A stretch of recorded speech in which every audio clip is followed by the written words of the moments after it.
शुभ प्रभात दोस्तों, मैं Amit sir Vatsalabai Vanmadi school of scholars Armori की तरफ से आज हम आपके हिंदी के चौथे लेसन का यानी बीमारियों से रहे दूर इस लेसन की चर्चा करने वाले हैं। इस लेसन में ऐसा कहा जाता है कि इलाज से परहेज़ अच्छा, precaution is better than cure, ऐसा हम अंग्रेज़ी में बोलते हैं। Prevention is better than cure. तो ऐसा कहते हैं कि अगर कुछ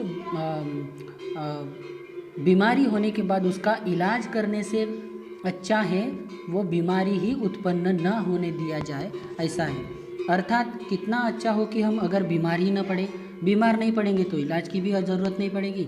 और हमारा शरीर भी 5 भौतिक तत्वों से, हमारा शरीर 5 भौतिक तत्वों से बना है। वो है आकाश, वायु, अग्नि, जल और पृथ्वी। इन चीज़ों से हमारा शरीर बना है। शरीर में इन तत्वों की संतुलित मात्रा ही स्वास्थ्य कहलाती है। स्वास्थ्य की डेफिनेशन की है कि आकाश, वायु, अग्नि, जल और पृथ्वी, अगर इन सारी चीज़ों की मात्रा शरीर में अगर संतुलित बैलेंस लेवल पर ये मात्रा अगर हमारे शरीर में रहे तो यही हमारा स्वास्थ्य है। संतुलन अगर इन चीज़ों का बिगड़ जाए तो शरीर हमारा अस्वस्थ हो जाता है, बीमार हो जाता है। इन पांचों तत्व हमारे शरीर के लिए 5 प्रकार भोजन है। ये जो 5 तत्व ऊपर बताए वो हमारे लिए 5 प्रकार का भोजन है।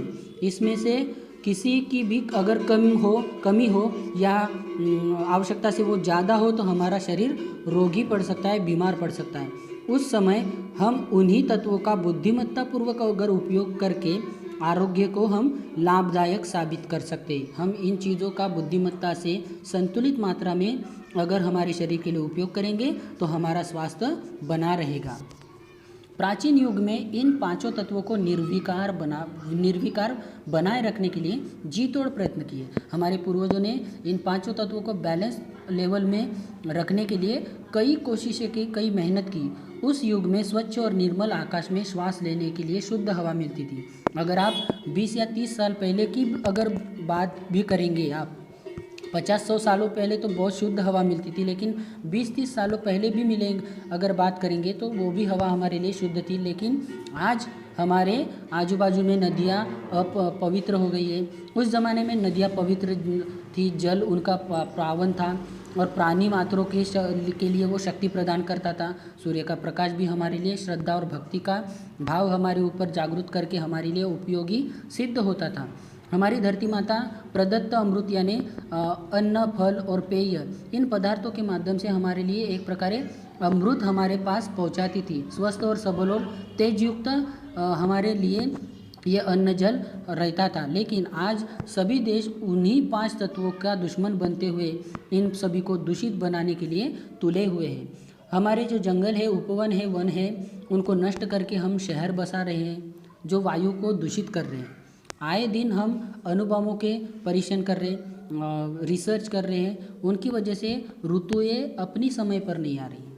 जो हमारे 4 महीने का एक ऋतु रहता था, अभी वो कभी 3 महीने में आता है तो कभी 2 महीने में, कभी कभी 6 महीने में। अभी आप देखते होंगे कि जब बारिश का मौसम है तब बारिश नहीं गिरती, और जब बारिश का मौसम नहीं होता तब बारिश गिरने लगती है। ये सभी हमारे वन नष्ट करने का नतीजा है।